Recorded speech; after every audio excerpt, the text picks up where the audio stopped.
We didn't get to meet this fellow at this point in time, but the manager of the recording publishing company told us great stories about the history of the family and how the man built and started the Grand Ole Opry and how his son John had grown up in the business at his daddy's side. From Charlie Pride to Red Savine, they all recorded in this tiny little studio. The voice booth is the very booth where Marty Robbins had recorded El Paso. These were the people who pioneered the country music recording business.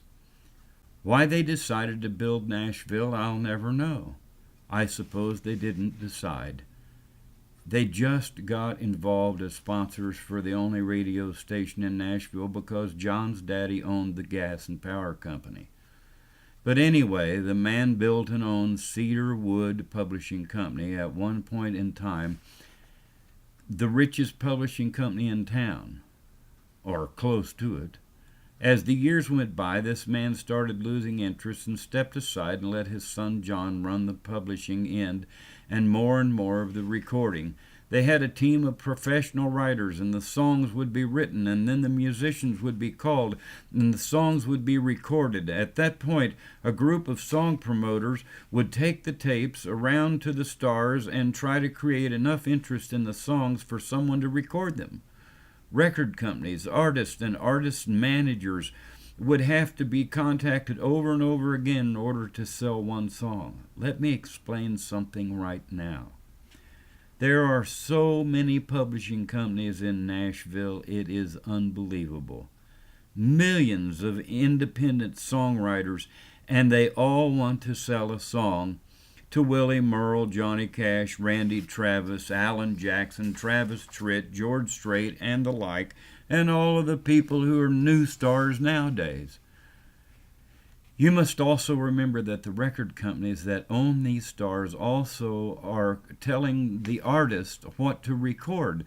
So there might be one chance in a billion to get one song even listened to by Travis Tritt's bus driver. It is a song factory, and it makes no difference how much talent you have. It's all a gamble. So you can imagine the shyster, crooked, criminal, perverted, mafia, horseshit, liars, and henchmen that are in that town. It is corrupt, and no one but God will ever change it, and the Christian music industry appears to be even worse. Those stars are owned, managed, promoted, and when the time comes, put on the shelf long before their talent has run dry. Before a star can reach 50, he is replaced by some kid that can be controlled. Stars can't be allowed to control the industry.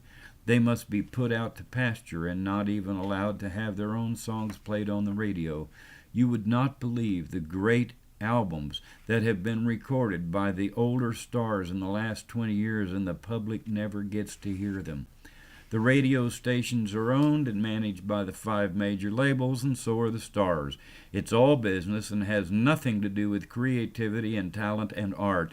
You can have a better time taking a 2-week vacation to Vegas or Atlantic City, and your odds of winning are 100 times higher. Myself, I'd rather pull my truck and RV out into the middle of the desert in August than go near Nashville, Los Angeles, New York, Austin, or Memphis.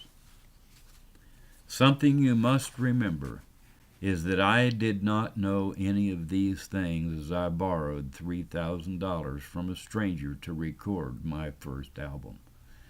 It was like leading a lamb to slaughter. You must also remember I was recording at the studio that had started this business and was second generation and located on Music Row.